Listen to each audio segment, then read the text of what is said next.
ખરાબ રોડ રસ્તા માટે અધિકારીઓ નહીં પરંતુ સ્થાનિક નેતા જ જવાબદાર છે. આવું હું નથી કહી રહ્યો, પરંતુ ભરૂચના ભાજપના સાંસદ મનસુખ વસાવાએ જ એક પત્રકાર પરિષદમાં કહ્યું હતું. તેમણે રોડ રસ્તામાં હલકી ગુણવત્તાના મટીરીયલના વપરાશ અંગેની પોલ ખોલતા કહ્યું હતું કે અધિકારીઓ તો મજબૂર છે, સ્થાનિક નેતાઓ તેમને દબાવે છે. એટલું જ નહીં, તેમણે કહ્યું હતું કે ભરૂચમાં જે રોડ રસ્તા બની રહ્યા છે તેમાં કોનું મટીરિયલ આવી રહ્યું છે અને કયા કોરીનું મટીરિયલ આવી રહ્યું છે તે તપાસ કરો તો બધું બહાર આવી શકે તેમ છે.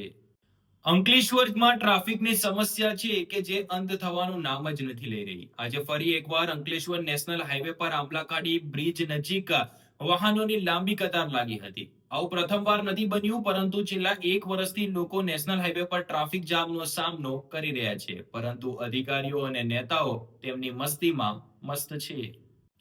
સિરામિક પાવડરની આડમાં રાજસ્થાનથી પુણે ટ્રકમાં લઈ જવાતી 92 નંગ દારૂની બોટલો આમોદ પોલીસે ઝડપી પાડી 3 ઇસમોની અટકાયત કરી હતી. પોલીસે દારૂ અને ટ્રક મળીને કુલ 15 લાખ ઉપરાંતનો મુદ્દામાલ કબજે કર્યો છે.